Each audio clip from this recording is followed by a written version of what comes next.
Hey everybody, how you doing?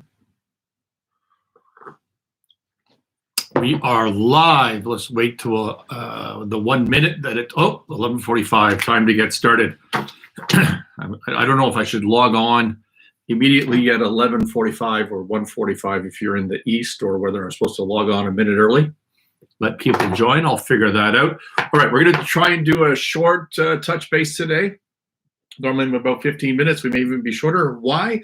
Because Thursdays are the days that we meet in the bar at 4:30 Eastern. So there'll be a show there for you as usual, which will the regular show, which is about an hour long. So we're going to be short. I want to talk today about shaking the box and complex situations and vision. So what does all of that mean? I went through, when COVID hit a year ago, almost, well, let's say last March, I decided to go through a personal branding exercise where I spent 32 hours, I think, on Zoom with a company in the US, which is fantastic, by the way. They're called Brand Builders. You can look them up on the internet. If you're interested in building a personal brand, they're a great personal branding marketing agency. Give you educational materials on podcasting, on keynote speaking, a bunch of different stuff. It's really, really a terrific thing. Anyways, this 32 hours was spent with one individual, and she was fantastic. And it's a grilling of your life, who you are, what's your uniqueness, what message you're trying to give the world, all those sorts of things that maybe a numbers and banking person like myself, entrepreneur like myself, maybe doesn't think about. I might be the least reflective person you've ever met, self-reflective person you've ever met on the face of the earth. And so it was an interesting exercise. And it was also a reminder that people like me and everybody I know, we live in a bubble. And there's an outside world out there, and they have no idea what we're talking about from a technical perspective. And this person that I was working with had no idea. Yet, on the other hand, she was so incredibly intuitive and was able to put words to things that I was unable to put words to at a human emotional level. And at one point, she stopped. So it was a great exercise, and I learned a ton about myself and about personal branding. Do I learn about myself, or am I just able to put words to it? I think it's more an articulation thing. I feel like I know me, but how do you express that? Anyway, so that was kind of cool. And at one point she stopped during this exercise and she said, wow, I could just see that you have incredible vision, your ability to navigate through complex situations. That's what makes you successful. She says, you must love and be really, really good at chess. And I said, not really. I didn't explain why, but I just never had an interest in the game. And why have I never had an interest in the game? Because I've just, I played a little bit. Every now and then I go through little phases. It's fine. It's fine. I've just found it kind of boring. And why do I find it boring? Is because from my perspective, it's the way I think about that. I've always thought about that is you look at a board and you've got a finite number of squares and a finite number of pieces, and the pieces are equal, both sides at the beginning of the game. And so it's a finite structured game. The pieces are your resources for this battle that you're going to have, and both sides have equal resources, and the number of squares are the box that you're in, and you can't change that box, right?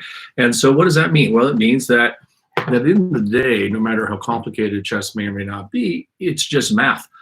Why do computers succeed against humans now that we have, for years, we've had computers that have, starting with Big Blue, as I recall, that could keep up with the world's best chess players, and then they just smoke them on a regular basis. Well, why is that? Because brute force calculation can win at chess, because it's creativity, but it's creativity within a finite universe. I looked this up. Number of possible games of chess can be calculated, and it is 10 to the power of 120. That may as well be infinite for the human brain.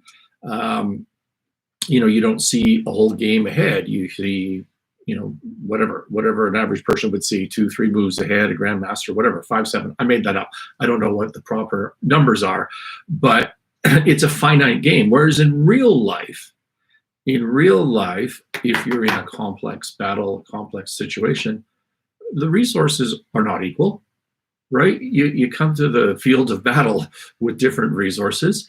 The resources are not limited. Your resources might change. You might be wiped out in the first month of this battle, and in year, or in month 3 or month 5 or whatever, you may get a bunch of new resources, right? Like playing poker, where you go back and get some more cash and join the game again. So that you have an unequal amount of resources. You have an ability to change your resources as you go along. And if you believe in abundance, maybe you'll find lots of resources.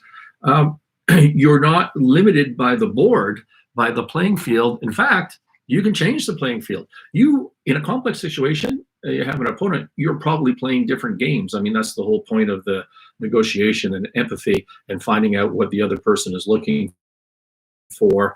And yeah, so it's a different game in real life. And if you're losing in real life, you can shake the box. And what does shake the box mean? You can use a different analogy. Think about playing cards and you don't like the way things are going. You can grab the cards, throw them up in the air, put them together, shuffle them, have a new game. You can do that in real life, right? Without breaking the rules. You can play a different game. Let me give you an example.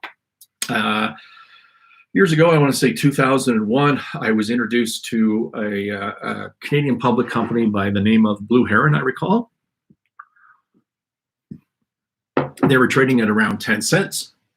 And all of the Bay Street people who wanted to promote this stock and they wanted new ownership, they saw an opportunity to buy a bunch of stock at 10 cents, take control of this company, and it in turn was a mutual fund company. So then you get to have your figures in the piggy bank was their plan, and I looked at this and I thought maybe it's a good deal, but not at a 10-cent share price. And I don't want to play that game, compete against everybody else.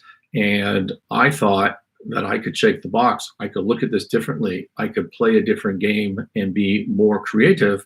And that different game and creativity was there was a bunch of secured debt. And as I told John Martini Scott a million times, when you come to complex situations, debt always beats equity. 100% of the time, debt beats equity. And so the secured debt was in default, was about to be in default, which means that it's going to be a debt versus equity battle. I ignored all these people that wanted me to buy a bunch of 10-cent shares, and I went and bought the debt.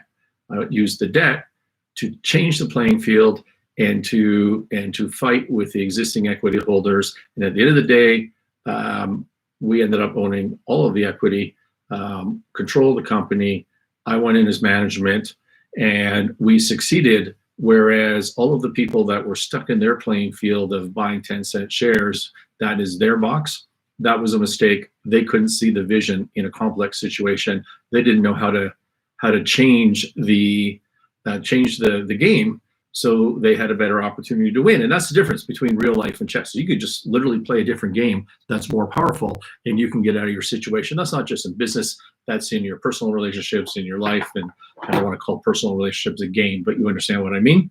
And so why was I thinking about this today? Where are we on time? We're good. I was thinking about this today because I met a fellow on the new app Clubhouse who is out of just north of Pittsburgh. Seems like an interesting fellow. And we connected by email, and I was looking up where he's from, and it was near a place called Newcastle, Pennsylvania.